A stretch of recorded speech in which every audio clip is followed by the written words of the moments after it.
demostrar que saben mucho. Terminan siempre torciendo el conocimiento y su objetivo de servir a la humanidad. Miran a los demás como condenados porque no aceptan el conocimiento. Quieren volver el conocimiento un fanatismo. Quieren volver el conocimiento una religión. Son aficionados a los rituales. Un fanático es víctima del abismo porque ni hace ni deja hacer. Y cuando alguien se lanza a trabajar, a hacer algo, son los primeros en caerle y señalarlo. Porque ellos no hacen nada ni quieren que otro haga.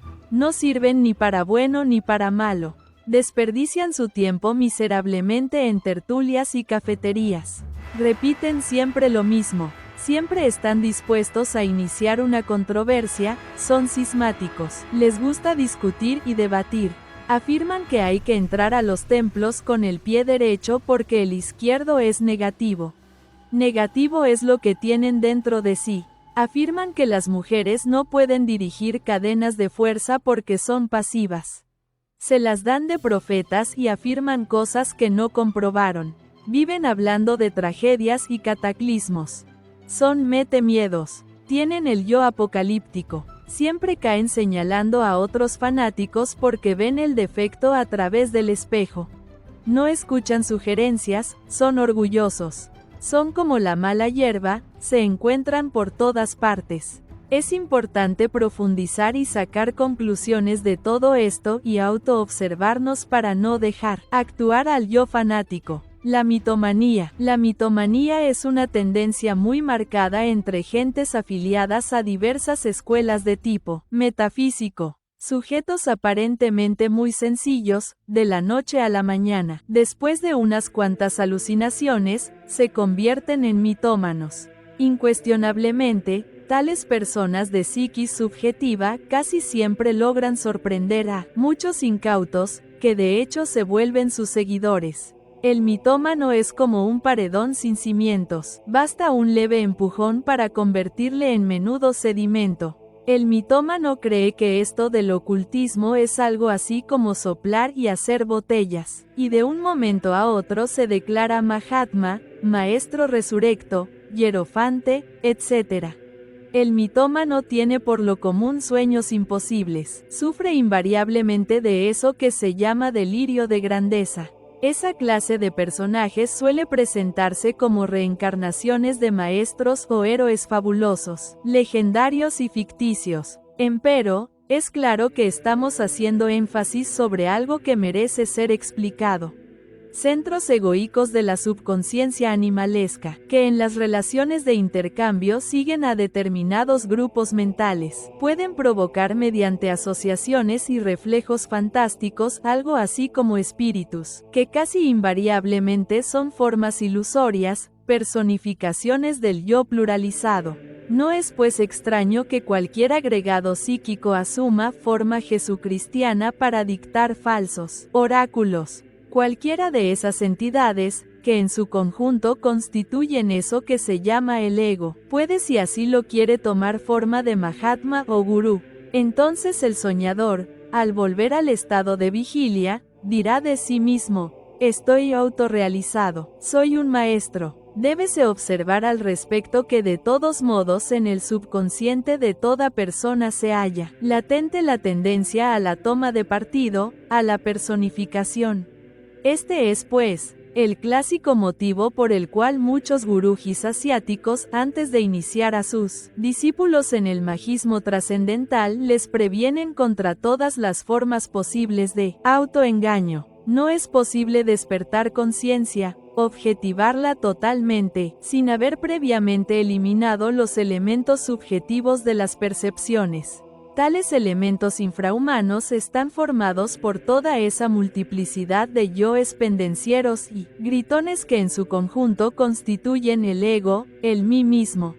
La esencia, embotellada entre todas esas entidades subjetivas e incoherentes, duerme profundamente. La aniquilación de cada una de esas entidades infrahumanas es indispensable para liberar la esencia. Solo emancipando la esencia se consigue su despertar, entonces deviene su iluminación.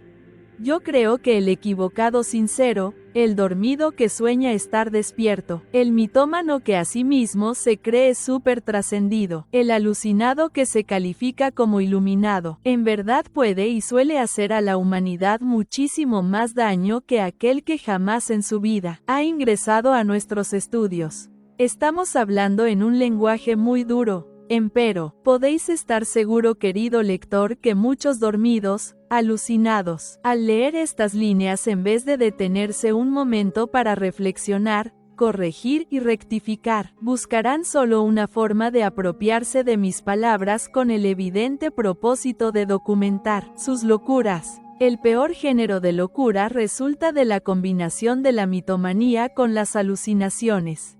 Esta clase de sujetos al estudiar este capítulo le acomodan a otros mis palabras y piensan de sí mismos que ya disolvieron el ego, aunque lo tengan más robusto que un gorila. Hemos podido ver cosas muy feas. Resulta espantoso ver a los mitómanos, a los dormidos alucinados profetizando locuras, calumniando al prójimo, calificando a otros de magos negros, etc. De aquí salen a fundar nuevas escuelas pseudoesotéricas, brillan como luces fatuas y terminan por apagarse, confundiendo y dejando en la mayor desorientación a sus seguidores, que establecen el yo pseudoesoterista dentro de su psiquis, al igual que la recurrencia. Fin. Conferencia 23. Conferencia 24 de fase A. La vida y el nivel del ser. ¿Quiénes somos? ¿De dónde venimos? ¿Para dónde vamos? ¿Para qué vivimos? ¿Por qué vivimos? Incuestionablemente el pobre, animal intelectual, equivocadamente llamado hombre, no solo no sabe, sino además ni siquiera sabe que no sabe. Lo peor de todo es la situación tan difícil y tan extraña en que nos encontramos. Ignoramos el secreto de todas nuestras tragedias y sin embargo estamos convencidos de que lo sabemos todo. Llévese un mamífero racional, una persona de esas que en la vida presumen de influyentes, al centro del desierto del Sahara. Déjesele allí lejos de cualquier oasis y obsérvese desde una nave aérea todo lo que sucede. Los hechos hablarán por sí mismos. El humanoide intelectual, aunque presuma de fuerte y se crea muy hombre, en el fondo resulta espantosamente débil. El animal racional es tonto en un 100%. Piensa de sí mismo lo mejor, cree que puede desenvolverse maravillosamente mediante el kindergarten, manuales de urbanidad, primarias, secundarias, bachillerato, universidad, el buen prestigio del papá, etcétera, etcétera, etcétera.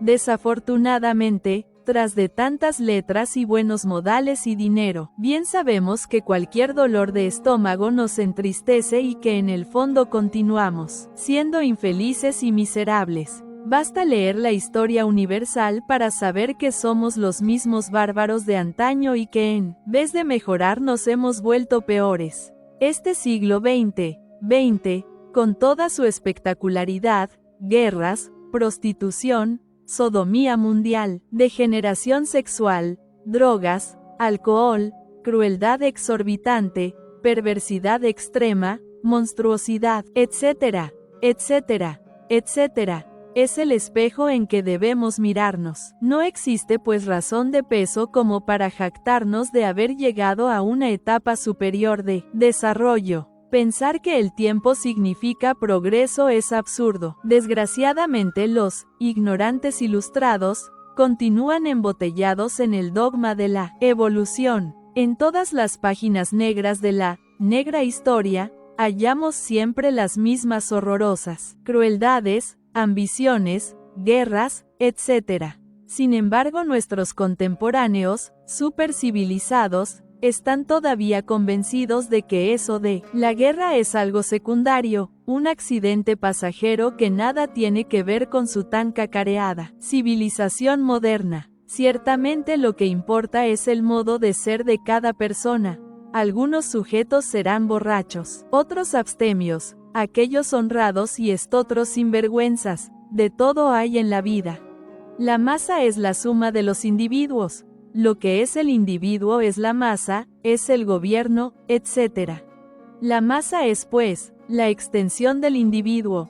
No es posible la transformación de las masas, de los pueblos, si el individuo, si cada persona, no se transforma. Nadie puede negar que existen distintos niveles sociales. Hay gentes de iglesia y de prostíbulo, de comercio y de campo, etcétera, etcétera, etcétera. Así también existen distintos niveles del ser. Lo que internamente somos, espléndidos o mezquinos, generosos o tacaños, violentos o apacibles, castos o lujuriosos, atrae las diversas circunstancias de la vida. Un lujurioso atraerá siempre escenas, dramas y hasta tragedias de lascivia en las que se verá metido. Un borracho atraerá a los borrachos y se verá metido siempre en bares y cantinas. Eso es obvio. ¿Qué atraerá el usurero? ¿El egoísta? ¿Cuántos problemas? ¿Cárceles? ¿Desgracias? Sin embargo, la gente amargada, cansada de sufrir, tiene ganas de cambiar, voltear la página de su historia. Pobres gentes, quieren cambiar y no saben cómo, no conocen el procedimiento, están metidas en un callejón sin salida. Lo que les sucedió ayer les sucede hoy y les sucederá mañana. Repiten siempre los mismos errores y no aprenden las lecciones de la vida ni a cañonazos. Todas las cosas se repiten en su propia vida. Dicen las mismas cosas, hacen las mismas cosas, lamentan las mismas cosas. Esta repetición aburridora de dramas, comedias y tragedias continuará mientras carguemos en nuestro interior los elementos indeseables de la ira, codicia, lujuria, envidia, orgullo, pereza, gula, etcétera, etcétera, etcétera. ¿Cuál es nuestro nivel moral? O mejor dijéramos, ¿cuál es nuestro nivel del ser? Mientras el nivel del ser no cambie radicalmente, continuará la repetición de todas nuestras miserias, escenas, desgracias e infortunios. Todas las cosas, todas las circunstancias, que se suceden fuera de nosotros, en el escenario de este mundo, son exclusivamente el reflejo de lo que interiormente llevamos. Con justa razón podemos aseverar solemnemente que lo exterior es el reflejo de lo interior. Cuando uno cambia interiormente y tal cambio es radical, lo exterior, las circunstancias, la vida, cambian también.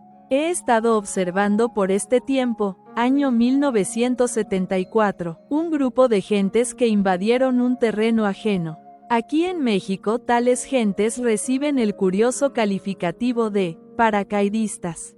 Son vecinos de la colonia campestre Churubusco, están muy cerca a mi casa, motivo por el cual he podido estudiarlos de cerca. Ser pobres jamás puede ser delito, mas lo grave no está en eso, sino en su nivel del ser.